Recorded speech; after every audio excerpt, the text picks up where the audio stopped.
week, NFL Films presents part one of a special three-part series, the NFL Films All-Pro Team. In today's show, the truly special teams players, the year's most dangerous defensive backs, and the outstanding offensive backs of 1985.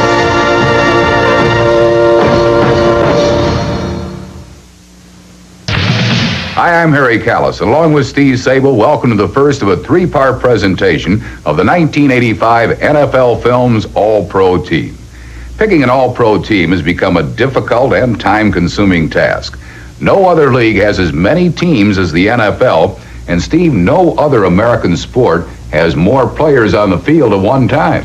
Harry, of all the positions in pro football, I think the most difficult to play is defensive back. You know, Herb Adderley, the old Green Bay Packer Hall of Fame cornerback, once said, defensive back is not a position, it's a predicament. You know, it's become even more demanding with today's high-powered passing game. That's right, Harry. Defensive backs not only have to cover receivers, but they have to come up to stop the run, and they occasionally have to blitz the passer. Along with quarterbacks, defensive backs have become the premium players on the field. And here are the ones we picked as the best of 1985. In 1985, the NFL Films All-Pro defensive backfield features new names and fresh faces. But these four performers share one thing in common. This season, they all mastered the special skills that mark excellence. Eagles free safety Wes Hopkins, number 48, was the league's most versatile and most dominant defensive back. Wes, number one, is the best free safety that I've seen. I haven't seen anyone do the things that he does, and I use him in so many different ways. I use him to safety blitz. I use him in a zone situation where I send him and it's still zone, and not many people know that it's still zone and it's not a safety blitz. I use him in the nickel, and I move him around against different people, so he has to learn how to cover differently each week, and he adapts to all those things and is a great football player. I've coached a lot of All-Pros, and I don't know of one. I've never seen one that this guy isn't. He is an All-Pro. I've always played this way, and it seems like good things are happening. I'm getting the interceptions now and getting fumble recoveries when we need them in critical situations. No defensive back this season made the overall impact that Hopkins did. He was much more than simply an outstanding pass defender. Unlike any other free safety in the league, Hopkins was a disruptive force in all areas, dominating offenses as a pass rusher and as a run stuffer. The league's best strong safety in 1985 was the Cardinals' Leonard Smith, number 45. Even in today's high-powered passing game, strong safety is still a position that demands stopping the run first, and Smith was the toughest and surest tackler of them all. On the other hand, cornerback is primarily a coverage position. And in 1985, the finest pure man-to-man defender was the 49ers' Eric Wright, number 21.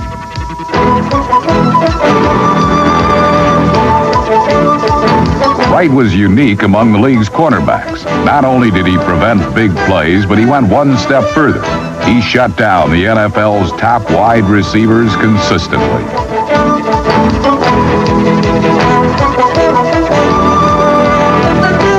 The other cornerback is the Rams' Leroy Irvin, number 47, a man whose feeling of confidence, even arrogance, is tempered by the reality that he may well be beaten on any given play. Last week I was scared to death with Tampa Bay's passing attack, and this week I'm scared to death with Kansas City's passing attack, and probably next week I'll be scared to death with Frisco's passing attack. So I'm a scared guy every week, you know, and I work hard to overcome that, and I try to play tough on Sunday. In 1985, Irvin overcame his fear of failure to frighten quarterbacks and receivers. He excelled at the Rams' complex combination of man-to-man and zone coverages, and earned a place on the NFL Films All-Pro defensive backfield. 1985 was another season of explosive offense that featured many deserving candidates for the NFL Films All-Pro backfield. Joe Morris of the Giants scored a league-leading 21 touchdowns. The Chargers' Lionel Little Train James amassed the most all-purpose yards in NFL history. And Gerald Riggs led the NFC in rushing, despite playing for the woeful Atlanta Falcons. However, the members of our All-Pro team not only possess impressive statistics, but they personally carried their teams to playoff berths and a chance for a Super Bowl title. In the season of the refrigerator, an Ice Age defense, and a quarterback who looked like a member of Devo, Walter Payton remained the heart and soul of the Chicago Bears.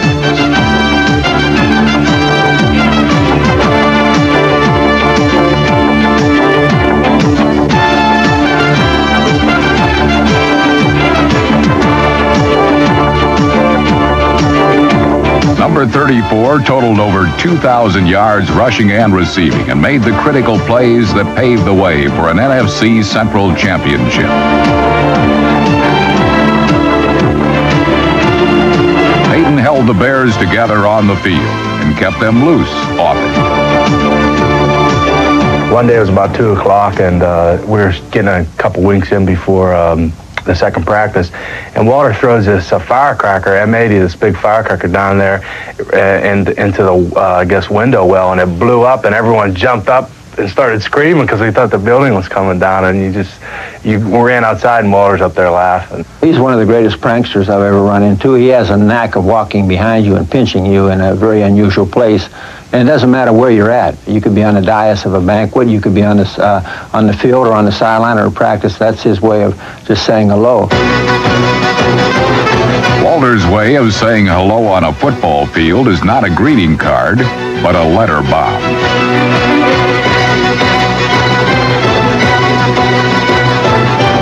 In his 11th season, he remained the most enduring and bitterly competitive running back of all time. When somebody tackles me, it's sort of like a slap in the face or whatever, because my job is not to get tackled. My job is to get the ball down the field. So every time I get tackled, it just builds into me more. So the next time, it's going to be harder to tackle me. And the next time, it's going to be harder. So that's the way I approach the game. Walter Payton is better the last play of the game than he is the first play of the game. He gets progressively tougher and progressively more determined as the game progresses. And so often people let down just a little bit in the second half playing running backs, and that's, of course, when he begins to dominate.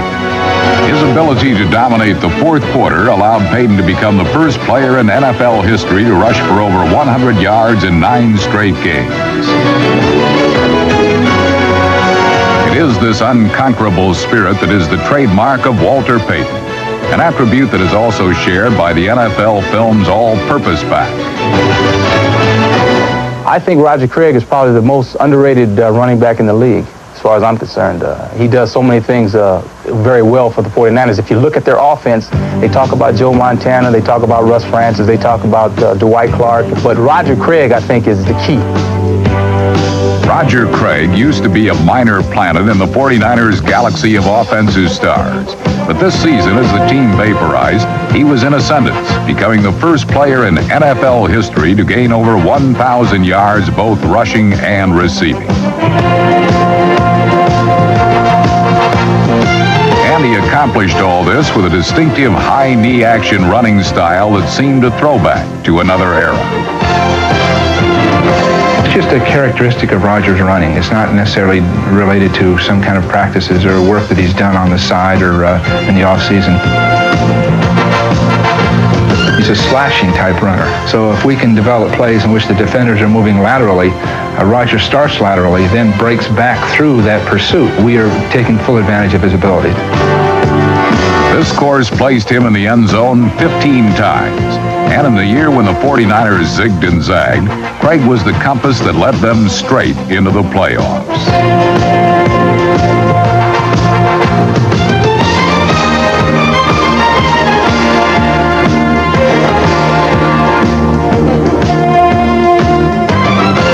In a normal year, Roger Craig would have been the most valuable player in the league and never looked back.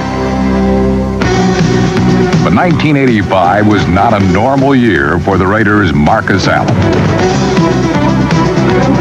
His seasons used to read like summer novels.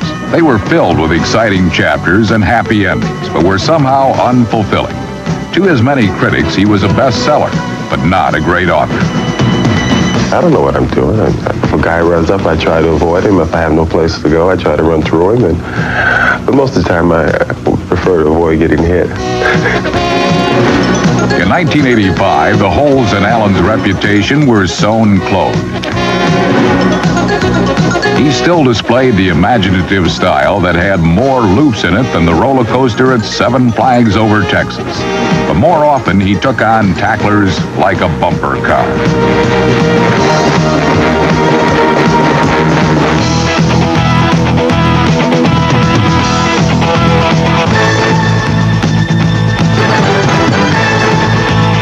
Willing to do things that a lot of other people his stature are not willing to do. Despite the money he makes, despite the car he drives, despite the image that he has with a lot of different people, the man can play football, and he's fun to watch. Lacking their famed vertical passing attack, the Raiders granted Allen's wish to become their workhorse. He carried the ball 100 more times than he ever had before, and his 1,759 yards gave him his first NFL rushing title. On a team used to spreading the wealth, Marcus Allen became the key to the vault for the Los Angeles Raiders. How important is Marcus Allen to this team? How important is our treasury to this country? That's how important Marcus is to the Raiders.